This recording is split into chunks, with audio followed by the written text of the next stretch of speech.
wants to make a run in the NCAA tournament.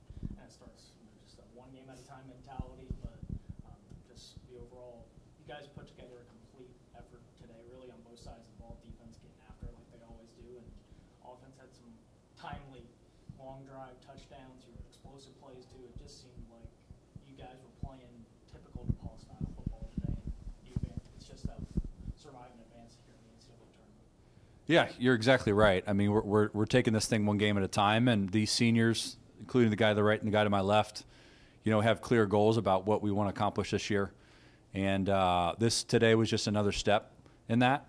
And I don't think they're satisfied yet. So we're going to keep rolling, but one game at a time. But really proud of the way the guys played today, really on both sides of the ball.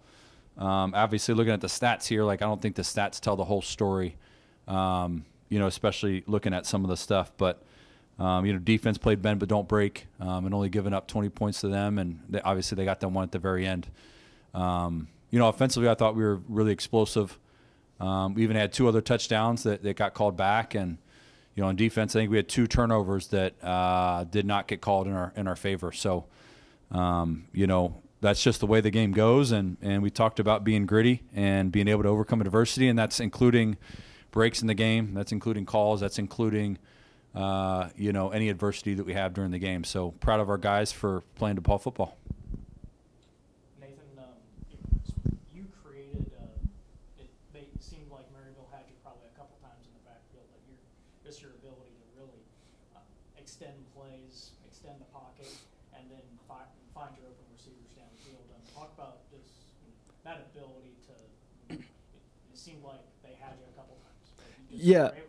The ability to extend those plays. Yeah, this year I really haven't had to extend many plays because I have a great offensive line. But, that's actually something that we practice all the time is, when the pocket breaks down and you have to extend the play and do a little scramble drill. So it's really coaching and just executing what the coaches have laid out for us. And, they send too many people. We know where we should evade the pocket, and our guys that are running routes know how to get open. And just to follow up with that, and just about the offensive weapons that you guys have. I mean, in the Bell game, you were able to run it down Wabash's throats, but now it was Quigley who had a couple of nice touchdowns. Now today it was Valentine. You guys have just talk about the explosive players that you guys have on the offensive side of the ball, because it makes you guys really hard to prepare for when Valentine, Quigley, just the amount of people that you have that can make plays for. Yeah, most definitely. We always kind of joke around about it a little bit. We have like a 3-headed monster with Caden, Quigley, and Robbie. So, it's just really hard to take all 3 of those guys away. And we've just done a really good job coaching-wise and executing as players, just not allowing teams to make us one-dimensional. And you got to give a lot of props to the guys up front too, because without them, we wouldn't have the holes to run through and the time to throw. Nathan, or Jonathan, for you, just this defense, like Coach said, it bended, but it didn't break a couple times. You got a couple of key turnovers. The 4th down conversions, you guys were able to stop them on basically all of them late in the game. And what's that as a defense when they're still driving? You gave a couple of 3rd down conversions, but at the very end of the day, you didn't give up points, and that's what matters the most. It's you can't hang your head over, we gave up this 3rd and 14 or whatever. As long as we got to just move on to the next play and do our job, and you guys did a great job of just, like Coach said, bending it up. Yeah, exactly that. I mean, our whole team is bend up but don't break, and our whole philosophy is the only way that you're going to be able to score on us is that you're going to have to go all the way down the field. And we're not giving up big plays. We've done that all year, not limiting the big plays, limiting the explosive plays. And it's very difficult for our offense because, they don't want to get 3, 4, 5 yards and keep going down the field. And, every once in a while they're going to get greedy, and then they're going to get behind the sticks, and then we're going to make a play. So, and it's just really our whole defense. Anybody could be in this interview right now by the way we were playing, and it's if one guy doesn't do their job, then this could be a lot different ball game, and that just speaks true to our defense and being disciplined and just trusting the guys around us. And it takes to have that #1 ranked defense in the country as far as yards go, and just a lot up there in a lot of other statistical categories. Like you said, it takes that entire all 11 guys that are out there. It's not just talk about that defensive mentality that you guys have. I mean, 'cause it's one of the key things that Maryville probably had to prepare for. Like, how are we going to try and get yards against DePauw? So it's just one of those things that you guys have just been dominant in all year on defense. Mm-hmm. Yeah, I mean, exactly that. I mean, it comes back to the trust thing. Yeah. You know, we trust each other, so our DBs are going to cover when it's a pass, and we know that our D-line is going to get home. You know, we're not having anybody doing Cowboy stuff and trying to do their own thing, because then that really shows up. So, yeah. You know, I'll touch that too. The hardest defense we play is Tuesday, Wednesday, Thursday. You know, this guy's got to go up against them, and he gets frustrated, and, you know, some days he gets them and he makes them better. So, iron sharpens iron, and when you have a great offense and a great defense, you can practice against each other, and that's why they're the leading defense in the country, and he's the leading in pass efficiency, because practice is sometimes harder than the games. And as a coach, that's what you're trying to do, right? You're trying to get not just a one-sided football team, but get well-rounded, and, hey, one weapon's down, or they take one weapon away, like Wabash kept taking, Robbie away, and then Quigley had a big day, and Caden had a big day, right? And now they're going to try to play Robbie one-on-one, then Robbie has a big day. So our offense and our defense has a lot of levels and mechanics to it, and just what is the other side going to give us, and that's what we try to exploit. Jonathan, 3 years ago, you were in this room. Talk a little bit about your journey to get to this point and the other seniors in the program. Yeah, I mean, it's just trust the process. 3 years ago, I wasn't a starter. I was on third down package, and again, just doing anything I can to help the team. I'm not complaining. When the starter goes in there and they make a play, or they get interception strip or whatever, just be excited for everybody. And I really feel that that's what our MO has been since I've been here, and that's really exciting to be around guys who love the sport and love each other. So I really think that kind of trust and love for each other has really developed me and developed this senior class to continue that culture. So I can really see that continue on after we're gone. So. Same question. Yeah, so I think what's just so special about this class in particular is just we have like one common goal that we're all bought in on, and that's to make a run in the playoffs. And so, in the past we might have had some struggles. I think you were referring to the Rose-Holman game. Like, definitely it was just I guess like the whole like vibe of the program has just really changed. Like I think we were really excited. We had a great team that year, and we're just really excited to be in that situation.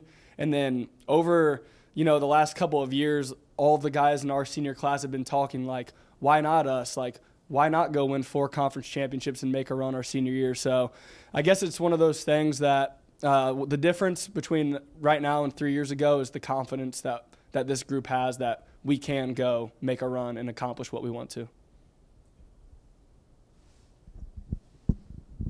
Can any of you share kind of the mindset that you had heading into this game, and then what are you kind of thinking now that you have the chance to go into this third round?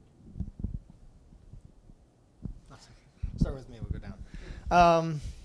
I really think that our mindset and mentality is, even at the Bell game, we knew that wasn't our last game. We knew that we were going to win that game, and it comes back to what Nate was talking about with the confidence. We're confident to a point where we're going to prepare and believe that we're going to win the game, and we know that if we execute, we will win the game.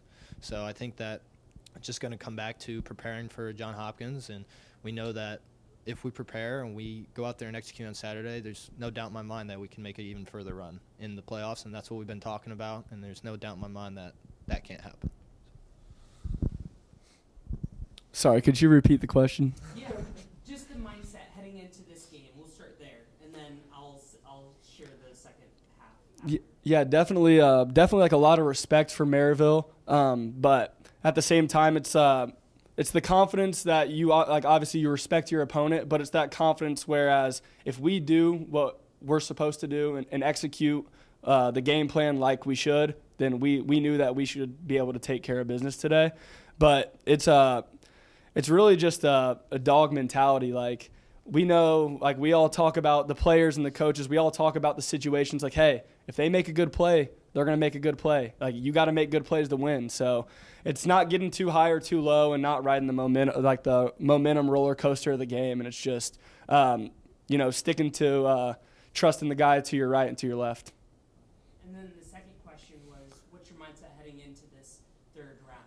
Yeah, mindset, just really find out a lot about Johns Hopkins and figure out who they are, what they like to do, and then just preparing like every other week because, I think we're just in an unfamiliar situation right now being, hosting games and whatnot, but we deserved it. We've earned it, and I think it's kind of good that we're getting the credit, but we're just going to prepare like every other game, and we're going to plan to execute our game plan, and then we'll like the result. I just have one last one for me. And just, Nathan, you touched on it just briefly, but people in Indiana probably know what DePauw football is about. But now it's about showing the rest of the D3 world and football world what DePauw University is about. What do you want people kind of doing, like John Hopkins? They're going to be doing research on DePauw and everything like that, and some other teams that across the country. What do you want them to know about what this DePauw football brings? Yeah, I just think that this team brings a different type of toughness, and it brings a lot of experience to the table. So it's just a really gritty group, and I wouldn't rather be playing on any other team. So. Yeah, I can speak on that too. And just say, DePauw never quits. I mean, that's our motto. And, as cliche as it may seem that DePauw never quits, I mean, the last couple of years, our senior classes, experiences this team has been, we've been in close games. We've been in a couple playoff-type games. We've been in overtime games. And we've been down in the fourth quarter, and we come back and, end up winning the ball game. And it comes down to that. When we're losing, we know that it's not over until there's 0 seconds on the clock. And we've been very fortunate enough to have a coaching staff who's done such a great job under pressure, and the players trusting them. And it comes back to that trust factor. Players trust the coaches, coaches trust the players, and we get things done at the end of the day. So, each week you move forward in the playoffs, the opponents get harder, right? It's a new boss level, so to speak. But I think this team is focused and experienced. They are experienced, right? We haven't had a ton of close games this year, but this group has. Right? Just because it's not this year doesn't mean we can't draw on past experiences. And so we know that we're going to have to keep dialing it in more and more. I think what I'm also proud of this team this week is, you got to navigate Thanksgiving, right? You got to navigate not having class and when they're going home and when they're coming back and all that stuff. And now we kind of get back into our routine. And I think our players and I know our coaches will enjoy having that. So we're going to have to focus in on Johns Hopkins and know that we're going to have to play a 4-quarter football game next week. And hopefully it's here at home.